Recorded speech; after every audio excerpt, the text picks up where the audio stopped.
नमस्कार, मैं हूं चीनू। स्वागत है आप लोगों का बेबाक राय में।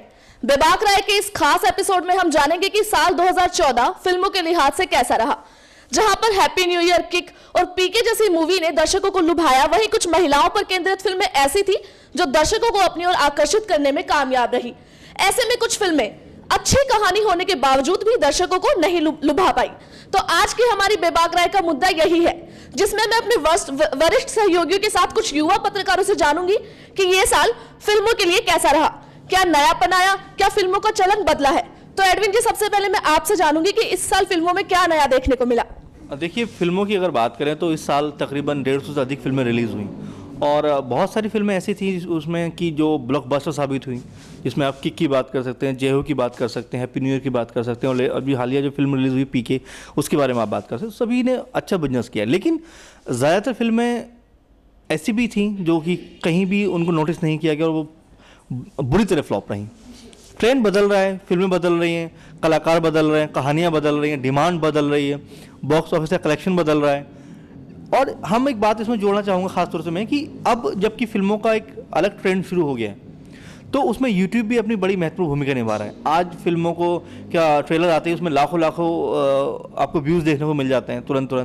तो एक तरीके से फिल्मों का जो पहले दायरा होता था, अब फिल्मों से बाहर निकल रही हैं और कहीं ना कहीं ये फिल्मों के लिए अच्छा है, खासकर भारतीय फिल्मों के लिए अच्छा है, क्योंकि फिल्मों का प्रचार प्रसार जो हो रहा है वो बड़े पैमाने पे हो रहा है और फिल्में हमारी अंतर्राष्ट्रीय जगत में अपनी पहचान बना रही हैं। और ये पहले हमें देखने को बहुत कम मिलता था, लेकिन अब हालिया के दिनों में ये सब चीज़ें बड़ा इसमें अच्छी चीज़ है कि जैसे हैप्पी न्यू ईयर की बात करेंगे शाहरुख खान की, तो उस फिल्म ने इंडिया से ज़्यादा बिजनेस बाहर किया।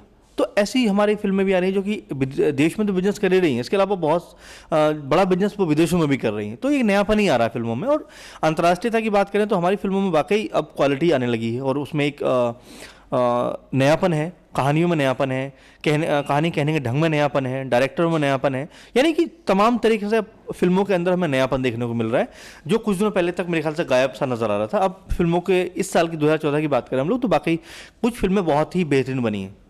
कुछ फिल्में बेहद ही बेहतरीन थी, जिनमें से एक हैप्पी न्यू ईयर थी, ये एडविन जी का कहना है। अब मैं गायत्री जी से जानती हूँ कि जिस तरह हैदर और सिटी लाइट जैसी मूवीज भी बड़े पर्दे पर रिलीज हुई, लेकिन वो समीक्षकों की नजर में बेहद बेहतरीन थी, फिर भी वो दर्शकों को लुभाने में नाकामयाब रही। ऐसा क्यों हुआ? सबसे पहले तो मैं एडविन जी की बात पे आना चाहूँगी। उन्होंने कहा हैप्पी न्यू ईयर बाहर बहुत अच्छी चली और जबकि घरेलू में वो नहीं चल पाई।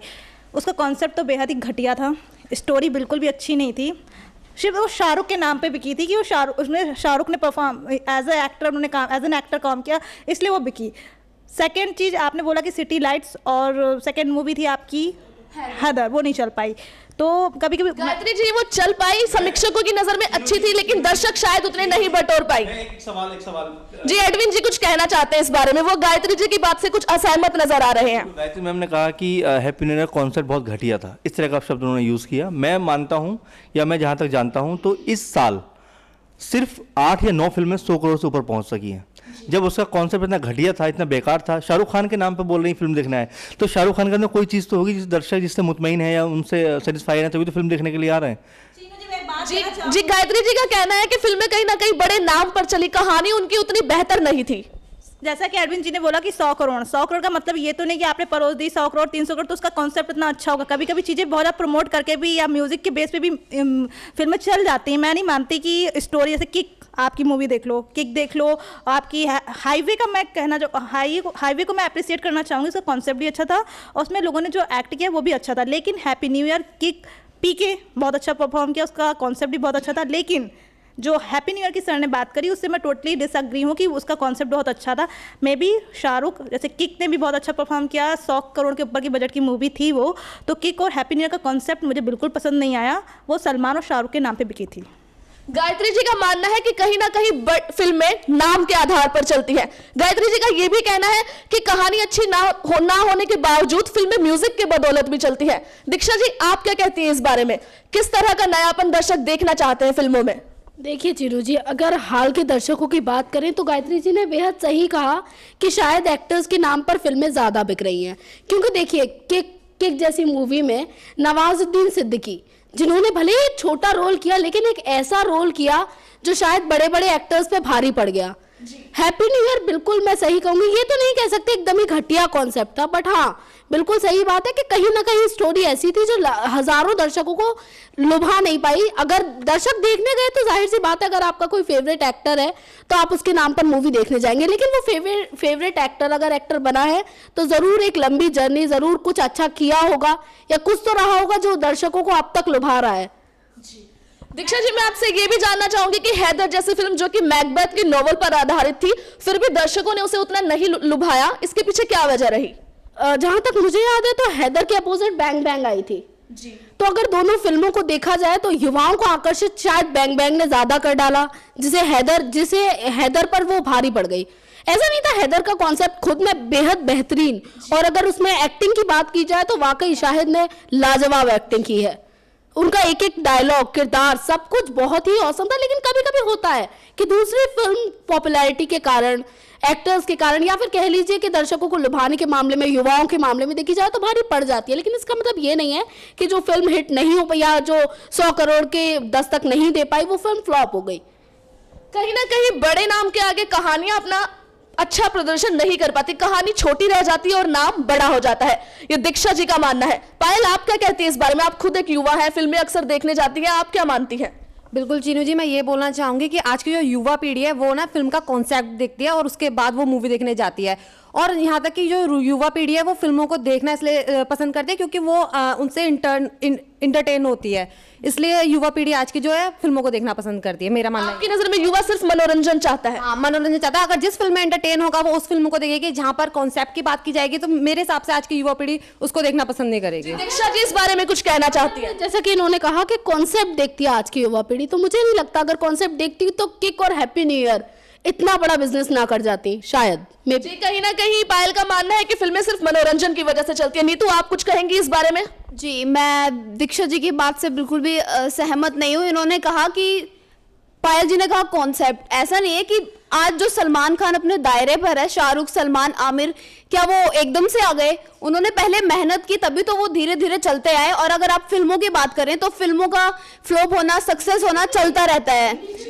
मैं आपसे जानना चाहती हूँ कि युवा किस तरह की फिल्मों को पसंद करते हैं, वो किस फिल्म की ओर ज्यादा आकर्षित होते हैं? जी, इसमें कोई शक नहीं है कि युवा मनोरंजन चाहते हैं। वो आज की पीढ़ी है, वो अपनी लाइफ को खुल के जीना चाहती है और फिल्में तो उनका यही मकसद है कि वो फिल्में देखें और एंटरटेन हो, अपने दोस्तों के साथ चिल करें। और जैसा कि आपने फिल्मों की बात की, इस बारे में कुछ कहना चाहते हैं, चलिए उनसे पूछते हैं वो क्या कहती है।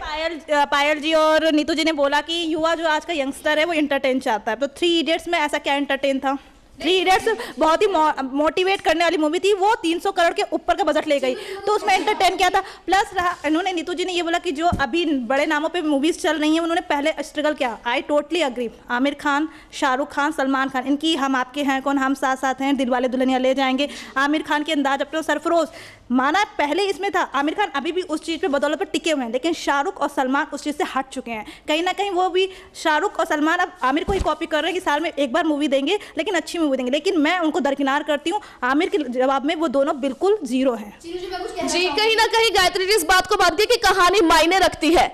नीतू जी, आप इस बारे में क्या कहती हैं? जैसा कि गायत्री जी ने कहा कि अभी सलमान और शाहरुख कॉपी कर रहे हैं, ठीक है, मैं मानती हूँ कि अगर वो कॉपी कर रहे हैं, एग्जाम्पल आपको मान लिया कि उन्होंने कॉपी किया, तो इसके अलावा क्या जो अपनी वो फिल्में दे रहे हैं कि दर्शक उन्हें पसंद नहीं कर रहे हैं, उनकी फिल्में फ्लॉप जा रही हैं, दर्शक उन्हें क्यों पसंद कर रहे हैं, किस वजह से पसंद कर रहे हैं? वो आज भी दर्शकों की पसंद में बने हुए हैं। शाहरुख, सलमान, उनकी फिल्में 300 करोड़ से ऊपर चली जाती हैं। 100 करोड़ का ट्रेंड चला था और अब 300 करोड़ तक। और फिल्में तो चीनू जी ऐसी होती हैं कि फ्लॉप होना, सक्सेस होना आम बात है। हर फ्राइडे नई फिल्में आती हैं, वो कोई फ्लॉप होती है, कोई सक्सेस होती है। इसके अलावा मैं बात करूं महिला केंद्रित फिल्मों की, तो आलिया भट्ट, महिला केंद्रित नहीं, मोटिवेशनल मूवीज की अगर हम बात करें, क्या फिल्मों का जरिया सिर्फ मनोरंजन रह गया है, एक सामाजिक संदेश पेश करना उनका जरिया नहीं है? जी नहीं, बिल्कुल मैंने ऐसा भी नहीं कहा कि एंटरटेन ही रह गया है। मैं सिर्फ बड़े सितारों की बात कर रही हूँ कि उन्हें लोग इसलिए देखना पसंद करते हैं क्योंकि पहले से वो उनकी पसंद है। और अब देखें कि हमारे स्टार्स में क्या चेंज आया, वो क्या नया कर रहे हैं, दर्शक इसलिए भी पसंद करते हैं। मैं दीक्षा जी से जानना चाहूंगी, वो इस बारे में काफी देर से कुछ कहना चाहती है। देखिए चीनू जी, हम किसी भी एक्टर को किसी के साथ मेरे हिसाब से तो कंपेयर नहीं कर सकते, क्योंकि हर एक का स्ट्रगल लाइफ या कुछ भी कहो, हर एक की एक अपनी क्वालिटी है। तो कौन किस तरह से अपनी फिल्में पेश कर रहा है वो भी उसकी अपना है। क्योंकि जाहिर सी बात है, अगर 3 खान में तीनों के फैंस अलग अलग हैं तो तीनों में कोई यूनिक क्वालिटी होगी जो एक दूसरे से अलग होगी। तो किसी को कंपेयर करके 0, नंबर 1, नंबर 2 नहीं कहा जा सकता। अगर वो 3 खान ऊपर टॉप पर बैठे हैं तो जरूर तीनों में कुछ ना कुछ खास होगा। जहां तक बात रही महिला केंद्रित फिल्मों की, तो ऐसा नहीं है। महिला केंद्रित फिल्मों पे हम आएंगे। अभी बात हो रही है कि फिल्में क्या सिर्फ मनोरंजन का साधन बन के रह गई है? वही महिला केंद्रित फिल्मों से भी मैं उसी ओर जा रही हूँ कि महिला केंद्रित फिल्मों का मकसद क्या होता है जीनू जी? यही होता है कि लोगों में सामाजिक तौर पर जागरूकता जगाई जाए। ऐसी फिल्में, ऐसा नहीं है ये फिल्में फ्लॉप जा रही हैं, जाहिर सी बात है मनोरंजन के साथ साथ भी लोग कुछ ढूंढते हैं फिल्मों में। जी, मनोरंजन के साथ साथ कहानी भी बहुत अधिक मायने रखती है, ये दीक्षा जी का मानना है। बात चली नए चलन की और नएपन की, अब बात करते हैं महिलाओं पर आधारित फिल्मों की। पहले महिलाएं सिर्फ भूमिका अदा करने तक ही रह जाती थी फिल्मों में, अब महिलाओं पर फिल्में बन रही है, ये अपने आप में एक काफी बड़ी बात है।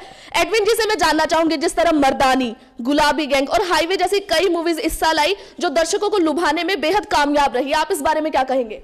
देखिए, ये कोई इस साल की बात तो नहीं है। आप अगर पहले जाएंगे तो मदर इंडिया जैसी फिल्म के बारे में आप बात करेंगे जो अपने आप में आज ही मिसाल है। तो ये हमेशा से होते रहा है और अभी जिस तरह का चलन हमें देखने को मिला कि इस साल में कई सारी हिट फिल्में महिलाओं ने दी, चाहे हाईवे की बात करें, रिवॉल्वर रानी की बात करें, क्वीन की बात करें, या आप कुछ और महिला प्रधान फिल्में जैसे आई उनके बारे में बात करें, सबने अच्छा बिजनेस किया। लेकिन वहीं कुछ बड़ी फ्लॉप भी साबित हुई। सुपर नानी, रिवॉल्वर रानी और इस तरह की जो महिला प्रधान फिल्में थी वो फ्लॉप हुई। गुलाब गैंग इतनी बड़ी फिल्म फ्लॉप हो गई। माधुरी दीक्षित और जूही चावला जो अपने टॉप पे थी जिस समय, वो साथ में काम नहीं किया, लेकिन अब जब उन्होंने साथ में काम किया दर्शकों को नकार दिया। तो कहने का मतलब ये नहीं कि सिर्फ हम किसी भी स्टार के नाम पे फिल्म बेच सकते हैं, उसका एक दर्शक वर्ग भी होना चाहिए। और जैसा गायत्री जी ने कुछ देर पहले बोला कि शाहरुख और सलमान आमिर खान के सामने ज़ीरो हैं, मुझे लगता है अगर वो ज़ीरो होते तो आज उन्हें कोई हीरो नहीं बनाता। और अगर हीरो वो हैं, उनको फिल्में मिल रही हैं, बड़े बजट की फिल्में मिल रही हैं, इसका मतलब कोई ना कोई यूनिकनेस या उनके पास सफलता का मूल मंत्र तो है। पीछे आप रिकॉर्ड उठाकर देखेंगे, आमिर खान की तलाश जैसी फिल्म आती है जो एकदम घटिया, सबसे घटिया फिल्मों में से एक मानी जाती है उनकी। और हाल फिलहाल में उनकी एक और धूम 3 जैसी फिल्म आई जिसमें उनका जो किरदार था वो अब तक का सबसे ख़राब किरदारों में से एक माना जाता है, समीक्षकों की बात करें तो। किसी को ज़ीरो कह देना कि वो बिल्कुल एकदम एक्टिंग में ख़त्म है या एकदम बेकार है, तो मेरे ख्याल से उत्तम नहीं होगा। और यदि उत्तम नहीं है तो कम से कम आप यदि उनको फिल्म में, मैं ये मानता हूँ, अगर मान लीजिए सलमान खान की बात कर रहे थे आप कुछ देर पहले, तो सलमान खान की फिल्मों से कहीं ना कहीं निर्माता निर्देशकों को फ़ायदा हो रहा होगा, तभी वो लेकर आ रहे हैं ना उनको। एक्टिंग आना ना आना दूसरी बात है। अभी नवाजुद्दीन सिद्दीकी की दीक्षा ने बात की कि उन्होंने बहुत बढ़िया एक्टिंग की, तो जब बढ़िया एक्टिंग की तो उनके ऊपर कोई निर्देशक क्यों 100 करोड़ नहीं लगा रहा है? सलमान खान की आर्मी छुपे हुए ना वो भी आज भी। तो कहने का मतलब ये है कि टैलेंट भी स्टारों के सहारे ही है, वो अगर हिट है तो ऐसे लोगों को मौका। आपसे एक चीज और जानना चाहूँ जी, बात छोटा सा कि शाहरुख खान ने इरफान खान के साथ में बिल्लू बार बार बनाई थी, लेकिन उसमें शाहरुख खान के गाने भी रहे, कुछ भूमिका भी रही, क्योंकि इरफान खान के अंदर वो क्वालिटी नहीं है कि वो 100 करोड़ की बजट की जो फिल्म की हम बात करते हैं वहाँ तक ले आए। और सच्चाई यही है मैम, आज आप जितनी भी फिल्में देखेंगे बड़े स्टारों की, वो इसीलिए बड़ी हैं क्योंकि वो बड़ा बिजनेस करती हैं। एक्टिंग के लिहाज से ओमपुरी की फिल्म की बात करें या इरफान खान की बात करें, के मेनन की बात करें, कब इनकी सेपरेट फिल्में आती हैं चली जाती हैं पता नहीं चलता लोगों को। टैलेंट एक अपनी जगह है, लेकिन स्टारडम उसके अलग है। स्टारडम से पैसा मिलता है और पैसे से अच्छी फिल्मों का निर्माण भी होता है। कहीं ना कहीं फिल्में बिजनेस के लिए बनाई जाती है, ये एडविन जी का मानना है। गायत्री जी, महिलाओं पर केंद्रित फिल्मों की अगर हम बात करें तो आप क्या कहेंगे इस बारे में? महिलाओं पे जैसा कि एडविन जी ने कहा कि आज का कॉन्सेप्ट नहीं, तो बहुत ही पुराना कॉन्सेप्ट है। मदर इंडिया, दामिनी ले लीजिए या फिर प्रेम रोग जैसी मूवीज़ ले लीजिए, उसमें महिलाओं ने काफ़ी अच्छा परफॉर्म किया है। और आज भी मर्दानी, रिवॉल्वर रानी, क्वीन जैसी मूवी, मैरी कॉम जैसे प्रियंका चोपड़ा ने काफ़ी अच्छा रोल निभाया। तो मानती हूँ कि काफ़ी अच्छा उन्होंने महिलाओं में जो एक पहले वो एक आइटम गर्ल या कह दो कि भूमिका निभाने के लिए खाली केंद्रित थी, लेकिन अब वो नॉर्मल वे पे उस चीज़ को पूरा प्ले कर रही हैं। मतलब एक हीरो, एक एक्टर के तौर पर और एक्ट्रेस, दोनों रोल वो बहुत अच्छे से अदा कर रही हैं। और मैं मानती हूँ कि बहुत अच्छा इंडिकेशन है बॉलीवुड में महिलाओं के लिए। क्वीन की अगर हम बात करें तो वो एक मध्यम वर्गीय परिवार की लड़की की कहानी है। इस कहानी के बारे में आप क्या, ये फिल्म दर्शकों को लुभाने में बेहद कामयाब रही और इसने ये हिट भी रही। आप क्या कहती हैं इस फिल्म के बारे में? जी चीनू जी, इसमें कोई शक नहीं है कि क्वीन बहुत ही सक्सेस मूवी है और वाकई ये एंटरटेन के साथ एक मैसेज भी छोड़ती है। अब जैसे कि शादी होने से पहले उसका हस्बैंड उसे छोड़ के चला जाता है और वो हनीमून पे अकेले चली जाती है। आगे जाके उसे फील होता है कि उस लड़की ने जो किया वो अपनी लाइफ में आगे बढ़ी, उसने अपनी लाइफ को आगे बढ़ाया। बाद में उस लड़के को आके उसने सबक सिखाया कि आखिर छोड़ना किसे कहा जाता है। इसमें एक मैसेज ही था एक तरफ से हम माने तो, कि लोगों ने उसे पसंद भी किया और वो हिट भी रही। हम बात करें महिला केंद्रित की तो आलिया भट्ट की मैं आपसे एक चीज जानना चाहूंगी कि महिला केंद्रित फिल्में समाज पर कैसा प्रभाव डालती हैं? जी, समाज पर तो ये महिला केंद्रित, जैसे कि आपने अभी कहा थोड़ी देर पहले कि पहले ये सिर्फ हीरोइन के ही किरदार तक सीमित रहती थी। अब जैसे कि ये 1.5 इश्किया फिल्म आई, हाईवे हुई हमारी, और भी काफी बहुत फिल्में आई में एक अमीर परिवार की लड़की की कहानी है जो उस आलिया भट्ट के ही इर्द गिर्द घूमती है। वो अमीर बेटी, बाप की बेटी है और वो अपहरण हो जाता है उसका। तो महिला केंद्रित में हम ये भी मानना चाहेंगे कि वो एक मैसेज देती हैं और लोगों को सिखाती हैं। महिला केंद्रित फिल्में समाज को संदेश देती हैं, ये नीतू जी का मानना है। पायल जी, आप क्या कहेंगी इस बारे में? बिल्कुल, मैं आपके पास से सहमत हूँ। जो महिला केंद्रित फिल्में बनाई जाती है वो उसी बेस पे बनाई जाती है कि लोगों को कोई ना कोई उससे मैसेज मिले। मगर मैंने देखा गया है कि लोगों को एंटरटेन ज्यादा पसंद आता है, ऐसी मूवियों में ज्यादा दिलचस्पी नहीं होती। ये जी, दीक्षा जी, आपका क्या मानना है? सिर्फ मनोरंजन ही? पायल जी का कहना है कि मनोरंजन लोगों को ज्यादा लुभाता है संदेश के बजाय। अगर मनोरंजन तो लुभाता तो क्वीन, हाईवे ये फिल्में शायद इतनी हिट ना हो पाती। लेकिन हाँ, मेरा मानना है कि देखिए चीनू जी, मूवीज को लोग हर नजरिए से देखते हैं। मनोरंजन, कॉन्सेप्ट, हीरो, एक्टर, एक्ट्रेस सब कुछ देखते हैं।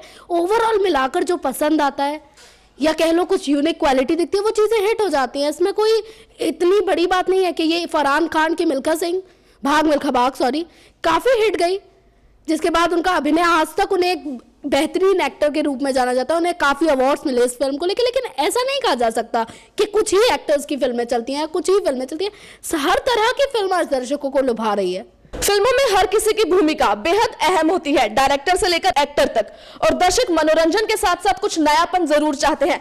मैं उम्मीद करती हूं कि फिल्में लोगों को सामाजिक संदेश भी जरूर दे, ये मेरे सहयोगियों का मानना है। तो आज के बेबाक राय में इतना ही। अगली बार आपसे फिर मुलाकात होगी किसी ज्वलंत मुद्दे के साथ।